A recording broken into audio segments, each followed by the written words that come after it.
দিদি বলেছে মুসলমানদের রক্ষা করতে আমি ঈদের অনুষ্ঠানে বলেছে। তাহলে এই ঘটনাতে মুসলমানদের কারো কথা বলারই দরকার নেই, দিদিই তো রয়েছে, সে রক্ষা করে দেবে, সে তো ভোট পায়। দুধেল গাড়িতে রক্ষা করার দায়িত্ব কার? কার বলা দুধ কার? মুখ্যমন্ত্রী মন্তব্য করেছিলেন। ব্যাস, শুভেন্দু অধিকারী পরীক্ষা করে দেখতে চাইছে যে দিদি রক্ষা করতে পারে কিনা। দিদি 100% ফেলিওর। কেন ফেলিওর? দিদির প্রতিবাদ করার তো দরকার নেই। আচ্ছা, আমাকে ধরো কেউ খুন করতে এলো বা খুন করলো, বাড়ির লোক প্রতিবাদ করবে না যে থানায় যাবো? আগে তো না, প্রতিবাদ করবে না, থানায় যাবে, কোর্টে যাবে। কোর্টে যাবে, প্রতিবাদ করে কী হবে? কিছু হবে? কোর্টে যাবে, থানায় যাবে, তাকে জেলে ঢোকাবে, এটা তো কাজ। শুভেন্দু অধিকারী যদি মুসলমানদের মনে করে যে জনপ্রতিনিধিদের ধরে রাস্তায় ফেলে দেবে, তাহলে দিদি কী করবে? আইনগতভাবে অ্যাজ পার ল বিধানসভায় বলেছে থানায় যাবে, কোর্টে যাবে, তাই তো? গেছে উত্তর দাও। আচ্ছা, দিদি গেল না, তাহলে দিদির বন্ধুকে ওই সিদ্দিকুল্লাহ, সে থানায় যাবে, গেছে, কোর্টে গেছে, গেছে, কিছু যায়নি। কী বলেছে? যেটা বলেছে তাতে শুভেন্দু অধিকারীর লাভ, তাতে বিজেপির লাভ। শুভেন্দু অধিকারী ওই ট্র্যাপ তৈরি করতে চেয়েছিল, ওই মজাটা পেতে চেয়েছিল, ওটাই করেছে শুভেন্দু। এবং এগুলো যে হবে আমি আশা করছিলাম এগুলো হবে, ঠিক করেছে। তাই মোল্লাদের বুদ্ধি, ওই জন্য মোল্লা বলেছে। আমি কী বললো? থানায় না গিয়ে ওই সিদ্দিকুল্লাহ, গরুর কল্লা বলিনি কিন্তু, সিদ্দিকুল্লাহ কী বললো? ঠ্যাং ভেঙে দেবে। বলুন কোনটা বেশি আপত্তিকর? কাউকে চ্যাংতলা করে তুলে রাস্তায় ফেললে আপত্তিকর না ঠ্যাং ভাঙলে আপত্তিকর?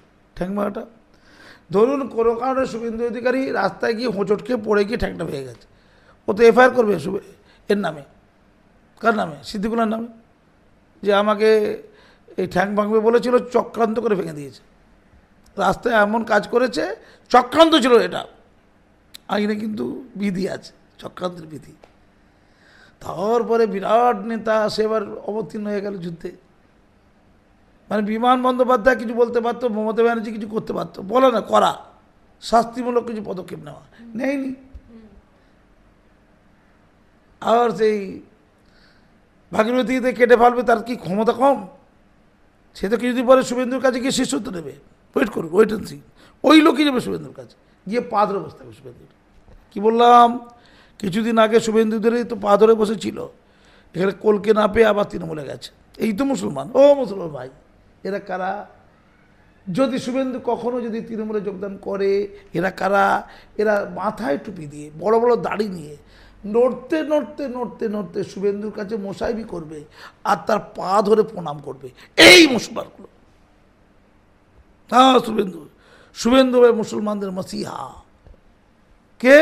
এই কিছুদিন আগেই শুভেন্দু মুসলমানদের মসিহা ছিল, তৃণমূলে যখন ছিল। এই শুভেন্দু অধিকারী মুসলমানদের অসম্ভব ভালোবাসে, কিন্তু তাকে পলিটিক্সটা করতে হবে। হিন্দু পলিটিক্স এখন দায়িত্ব নিয়েছে, তার দায়িত্ব পালন করছে। সে তো হিন্দু পলিটিক্সের দায়িত্ব নিয়েছে, যেমন দিদি মুসলমানদের পলিটিক্সের দায়িত্ব নিয়েছে। যদি শুভেন্দু খারাপ হয়ে থাকে, আপনারা একই পাতায় কেন দিদিকে ফেলছেন না? সেও তো আপনাদের নিয়ে খেলছে। শুভেন্দু মুসলমানদের নিয়ে খেলছে না, শুভেন্দু যদি খেলে থাকে কাউকে হিন্দুদের নিয়ে খেলছে। তাহলে হিন্দু সমাজের শুভেন্দুর প্রতি প্রশ্ন থাকা উচিত। তাহলে উল্টো দিকে যে মুসলমানরা শুভেন্দুকে গাল দিচ্ছে, তার তো দিদিকে গাল দেওয়া উচিত। কারণ দিদি মুসলমানদের নিয়ে শুভেন্দু খেলছে না, দিদি নিয়ে খেলছে। রাগটা তো মুসলমানদের দিদির প্রতি হওয়া উচিত। ক্লিয়ার? সেই হুমায়ুন কবির বলছে যে ভাগীরথী জলে ফেলে দেবে বলেছিল, সে বলছে যে আমরা শুভেন্দুকে মুর্শিদাবাদে ঢুকতে দেবো না, জেলাতে ঢুকতে দেবো না। অর্থাৎ একজন সনাতনী হিন্দু বিজেপির বিরোধী দলনেতা, তাকে নাকি একটা জেলাতে ঢুকতে দেবে না। এ কেমন পশ্চিম পাকিস্তান রে ভাই? পশ্চিম বাংলাদেশ কেমন? এটা লোক তো পশ্চিম বাংলাদেশই বলছে। লোক কি বলছে? পশ্চিম বাংলাদেশই বলছে তো, বলছে তো, বিজেপি বলছে তো। আর বলছে বিধানসভাতে গিয়ে দরজায় হামলা করো, ঘরে বসতে দেবো না বিধানসভায়। কত পাওয়ার! আবার যে বোম্বাতে ওই সকাল, এই তুই তো বোম্বা দিস, সেই মমতা ব্যানার্জি বলেছিল, সে বলেছে বাড়ি থেকে বেরোতে দেবো না, নাকি বাড়ি থেকে মেরে আসবো, কি একটা দেখছিল, মেরে আসবো নাকি। এই কথাগুলো যাবে কোথায়?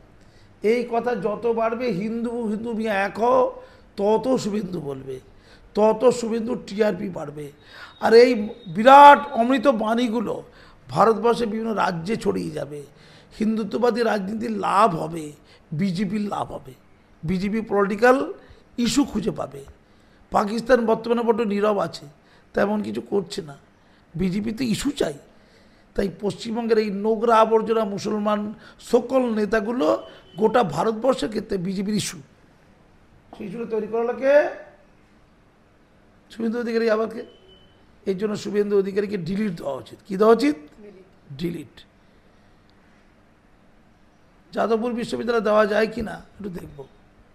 যদি কলকাতা বিশ্ববিদ্যালয় থেকে দিদি ডিলিট পায়, যাদবপুর থেকে শুভেন্দু পাবে না কেন? যারা আজাদ কাশ্মীর বলছে তাদেরকে বের করে দিয়ে আজাদ কাশ্মীরের হাত থেকে ওই যাদবপুর বিশ্ববিদ্যালয়কে উদ্ধার করে শুভেন্দুকে ডিলিট দিয়ে দিই, কেমন হয়? ফলস্বরূপ মুসলমানরা কত আর নির্বোধ বনবে। যদি মুসলমানরা প্রকৃত বুদ্ধিমান হতো, চুপ থাকতো, দিদিকে চাপ দিত যে আপনি পদক্ষেপ নেন, আপনি কি করতে পারেন দেখব। আপনি তো ওই রেড রোডে ঈদের সবাই বলেছিলেন মুসলমানদের দিকে আঙুল তুললে আঙুল ভেঙে দেবো। আপনি কিছু করছেন না, মুসলমানরা করছে কেন? আজ যে মুসলমানরা শুভেন্দুকে খারাপ বলছেন, কোথায় ছিলেন হুমায়ুন কবির যখন এই নোংরা কথা বলছিল? ববি হাকিম, শওকতরা কোথায় ছিলেন আপনারা? ঘর সামলাননি, এখন পর সামলান কি করে? শুভেন্দু তো আপনার ঘরের লোক নয়, সে তো বাইরের লোক, ক্ষমতা আছে। ভীতু কাপুরুষ কোথাকার, কি ক্ষমতা? আপনারা একটা লোক মুসলমান নন, আপনারা সব মোল্লা। চালাকি করবেন না।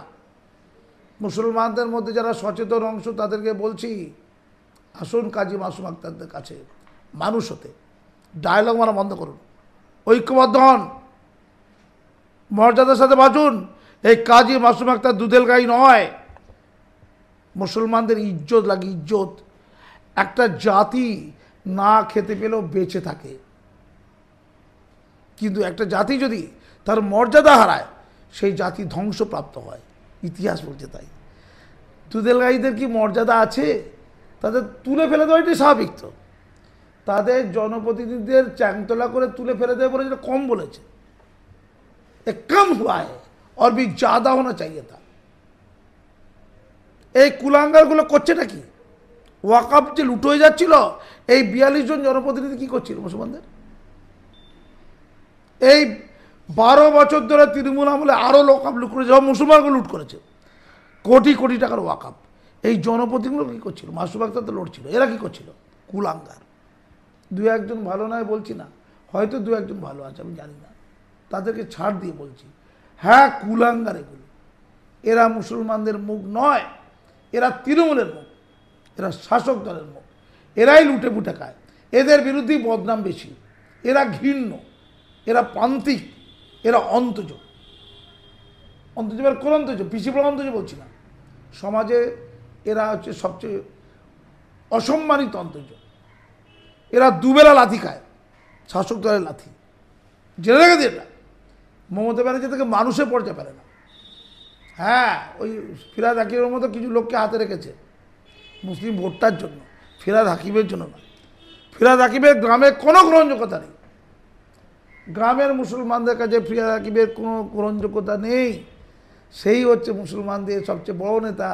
কার কাছে? মমতা ব্যানার্জির কাছে। এর চেয়ে বড় অসম্মান মুসলমানদের জন্য কি হতে পারে? গ্রামীণ পশ্চিমবঙ্গ থেকে মুসলমানদের কোনো মুখ ভেসে উঠল না, এর চেয়ে বড় অসম্মান মুসলমানদের জন্য কি হতে পারে? ৭৭ বছর ইতিহাসে একজন মুসলমান শিক্ষা সাহিত্যে পদ্মশ্রী পেয়েছে, শুধু কাজী মাসুম আক্তার। আপনারা বলবেন প্রো বিজেপি, তাই তার আগে তো কি ছিল? তার আগেও তো পশ্চিমবঙ্গ ছিল, কংগ্রেস ছিল, অন্য দল ছিল, তারা একটা যোগ্য মুসলমান খুঁজে পায়নি, একটা পায়নি, একটা। আসলে ঘেন্না করে, পাত্তা দেয় না। ভেতরের মনের কথাটা বলে ফেলেছে শুভেন্দু অধিকারী, যে এদের কোনো ইজ্জত নেই। একদিকে দিদি বলছে তোরা দুধেল গাই, অন্যদিকে শুভেন্দু বলছে তোদের জনপ্রতিনিধিদের তুলবো, ধরবো আর চ্যাংচকে রাস্তায় ফেলে দেবো।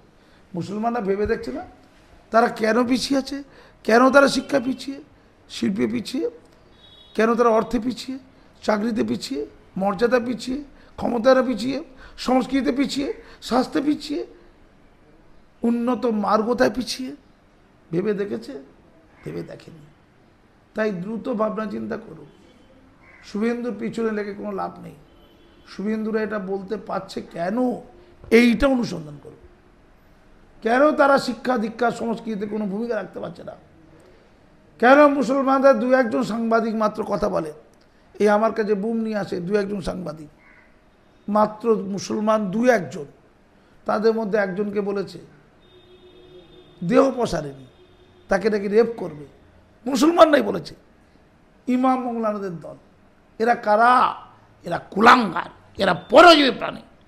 একদিকে এই রাজনৈতিক নেতাগুলো ধ্বংস করছে, অন্যদিকে কুলাঙ্গার ধর্ম ব্যবসায়ীগুলো ধ্বংস করছে। এগুলোর বিরুদ্ধে মুসলমানরা লড়ুক। শুভেন্দুর সাথে লড়ে কিচ্ছুটি করতে পারবে না, তার চুলও ছিঁড়তে পারবে না, কিচ্ছু করতে পারবে না। এই প্রচেষ্টা বন্ধ করুক।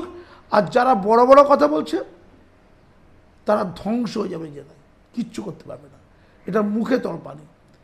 এটা পাড়ার সেই পাগলাটা যার কোনো ক্ষমতা নেই, শুধু মুখে ডায়লগ মারে। সিদ্দিকুল হচ্ছে তাই, এক ধাক্কা দিয়ে মন্ত্রী হতে বের করতে পারে, 2 সেকেন্ড লাগবে না মমতা ব্যানার্জি।